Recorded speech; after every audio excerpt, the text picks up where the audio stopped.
It's the lycanthropes. It's the lycanthropes. Hi there. Sally's getting comfortable. You know what that means? It's time for episode 19's recap, As You Lycan.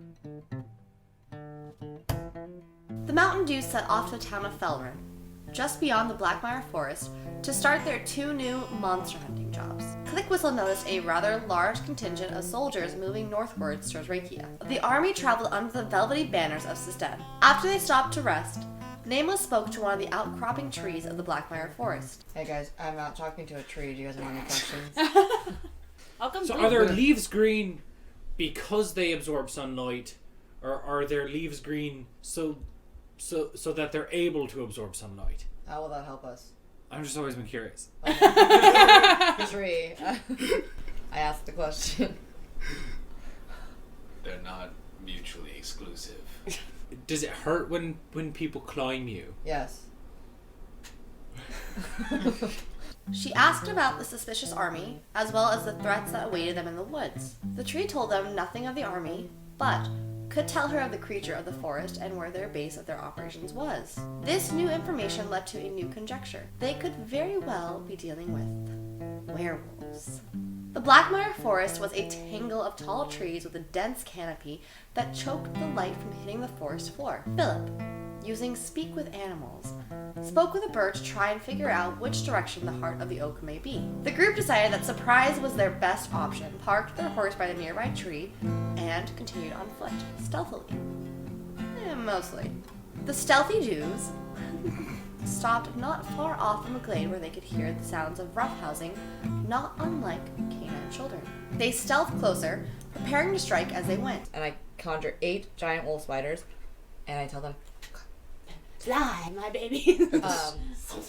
Ew, and then I How cool do they become. look? I hate it. I mean, they are giant wolf spiders. Do they have, and they all have a branded tie. number on their 1 their through 8. thorax. 1 through 8. Number 6 is wearing a and bow then tie. I Yeah. become. I call dibs on number 6.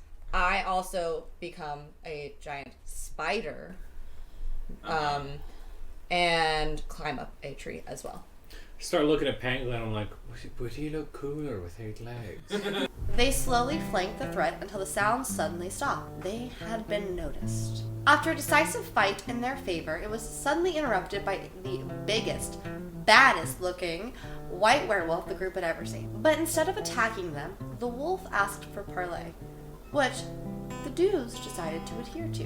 Back at the werewolf's home, aka the Heart of the Oak, the wolf introduced herself as Cree, and the Dews met her clan. She told them of her past with the mayor of Felrun and how they had once been business partners until he betrayed her. He and I were business partners. He found out of my affliction,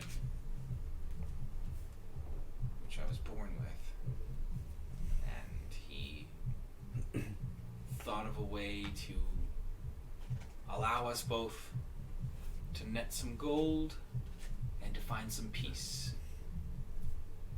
We would travel from place to place and start rumors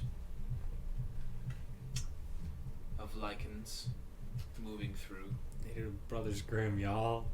Oh, Dab, really? Dab, dab. Oh, sorry. He was a shady character then, and remained one, sending groups of villagers to try and hunt down herself and her people.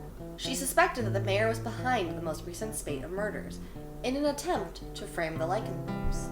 The mayor is currently working with a very shady druid who may be responsible for the sinkholes that the Dews also plan to solve. The Dews decided to work with Cree to figure out what exactly is happening in Felrin. The Dews made their way back to town and took on some rather frightening disguises. I cast Disguise Self and make myself look like Liam, but with the shit kicked out.